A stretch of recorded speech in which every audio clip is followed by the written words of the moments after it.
So here I am back with the another test review.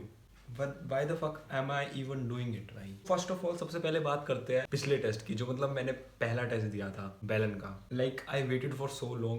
मैंने एक दिन wait किया, मैं हर रोज जाके उसकी साइट पे जाके रिजल्ट देखता था कि आई जाए. लेकिन फॉर सम रीजन 3-4 दिन बाद उसमें मैंने स्कोर देखने गया तो उसमें एब्सेंट दिखा रहा था मेरा. आई डोंट नो क्या हुआ, शायद मैं लेट हुआ था उसकी वजह से मैं कुछ उसमें एप्लीकेशन नंबर लिखना भूल गया, शायद उसकी वजह से मेरा स्कोर नहीं आया. So that is a bad news. तो सेकंड टेस्ट की बात करें ना, मतलब सीधा सीधा बता दूँ तो काफ़ी बुरा गया था. मतलब आई थॉट कि इनिशियली कि काफ़ी अच्छा गया, लाइक पिछले वाले से तो बेटर गया, लेकिन घर आके जब मैंने स्कोर चेक करा और उसके बाद भी जब ऑफिशियल स्कोर अनाउंस हुआ तो काफ़ी बुरा लगा. मतलब पिछली बार से तो काफ़ी कम आया है. It feels bad. I didn't study that much. मतलब मुझे लग रहा था कि मैंने अच्छी तरह प्रिपरेशन करी है, लेकिन इट वॉज नॉट इनफ. मैंने फिर इसकी लाइक क्वेश्चन प्रैक्टिस तो बिल्कुल की नहीं थी, मैं सिर्फ नोट्स पढ़ के चला गया था और उसकी वजह से काफ़ी ज़्यादा बुरा स्कोर आया मेरा. लाइक 60 नंबर ही आए थे मेरे फिजिक्स में. लाइक ओनली सब्जेक्ट जिसमें मेरे मार्क्स इंप्रूव हुए सब टेस्ट में वो था केमिस्ट्री, जिसमें मेरे पिछली बार 120 के अराउंड आए थे, इस बार मेरे 140 आए हैं, 138 टू बी एग्जैक्ट. तो केमिस्ट्री में थोड़ी इंप्रूवमेंट हुई है और बायो में भी थोड़ा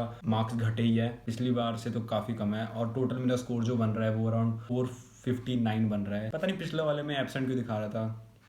अगर मैं बात करूँ मेरे फिजिक्स में इतने कम मार्क्स क्यों आए, तो वो मैं स्पेसिफिकली बोलूँगा कि मुझे क्वेश्चन देखने का टाइम नहीं मिला. फर्स्ट ऑफ ऑल इस पेपर में मैंने थोड़ी इंप्रूवमेंट करी. पिछली बार मैं आधे घंटा लेट पहुंचा था, इस बार मैं 15 मिनट लेट पहुंचा. सो डेट वाज इट. 50 मिनट में मैंने लगभग अपनी बायोलॉजी कंप्लीट कर ली थी और केमिस्ट्री में थोड़ा ज़्यादा टाइम लग गया. उसमें थोड़ी कैलकुलेशन ज़्यादा थी और जब भी मैंने फिजिक्स खोली थी तो मेरे पास लगभग 55 या 50 मिनट्स थे. और उसके बाद जब मैंने क्वेश्चन देखे तो मतलब हुए नहीं, तो फिर मेरे से ज़्यादा मतलब दिमाग में थोड़ा ऐसा चलने लगा कि ये नहीं हो रहा है. फिर मैंने वो पैनिक कर गया, फिर मैंने आधे क्वेश्चन तो छोड़ ही दिए थे. मतलब नेगेटिव ज़्यादा नहीं हुए हैं, मतलब ठीक भी कम ही हुए थे. केमिस्ट्री में अच्छा किया इस बार, लेकिन फिजिक्स काफ़ी फक्ड अप हो गई मेरी. आई डोंट नो, मैंने अच्छी तरह रिवाइज नहीं करा था, क्वेश्चन प्रैक्टिस भी इनफ नहीं थी. एंड आई वुड से कि फिजिक्स थोड़ी तो हार्ड आती है, मुझे लग रहा है ऐसा. आई डोंट नो कि सच में है या नहीं, लेकिन अगले वाले टेस्ट में अगर अगले टेस्ट में मेरे 120 नंबर से कम आए, I won't upload a video. So you'll know, but won't upload a video. I probably got bad marks. So the main reason जिसकी वजह से मुझे लगता है कि मैं इस टेस्ट के सिलेबस में अपना ज़्यादा फोकस नहीं दे पाया वो था क्योंकि मैंने पिछले हफ्ते अपने 3 टेस्ट प्लान कर रखे थे PW के ही, जो कि मेरे पेंडिंग बचे हुए थे. तो उनमें मैं थोड़ा स्टक हो गया, उनमें अच्छी तरह प्रिपेयर करना था.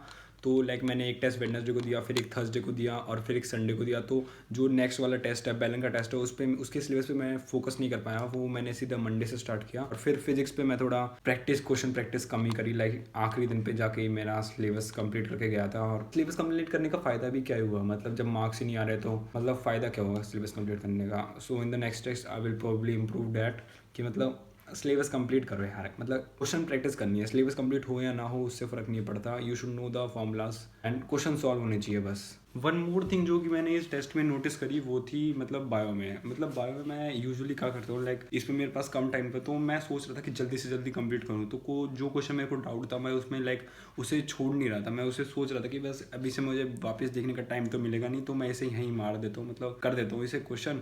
और जो स्टेटमेंट बेस है, अगर उसमें एक स्टेटमेंट मेरे को गलत, उसमें कुछ डाउट लग रहा है, तो मैं उसे जस्ट गैस मार लेता था और फिर टिक मार्क करके वो एक थॉट आता है ना, अब तो टिक मार्क कर दिया, कोई बात नहीं, जो होगा देखा जाएगा. वो 50-50 वाला चांस कि तुक्का मार दिया कि होगा तो उस नहीं होगा. और वो काफ़ी बुरा हुआ इस बार.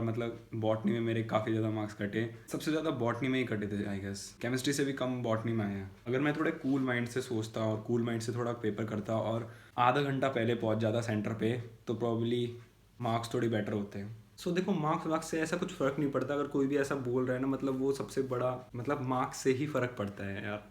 At the end of the day सब मार्क्स ही देखने वाले हैं. नीट में अगर तुम परफॉर्म नहीं करोगे तो कोई नहीं पूछने वाला. सो आई गेस मेरे को इम्प्रूव करना होगा. I have to work hard for it. I know कि इसमें टेस्ट में मैं अपना 100% नहीं दे पा रहा था, नहीं दिया था मैंने. सो प्रॉब्ली नेक्स्ट टेस्ट में मैं अच्छा करूँगा. इस संडे को मैं AI टेस्ट भी दे रहा हूँ, जो कि PW का था 27 तारीख को. पता नहीं फिर से वही गलती ना कर दूँ बस. So that was it about the video.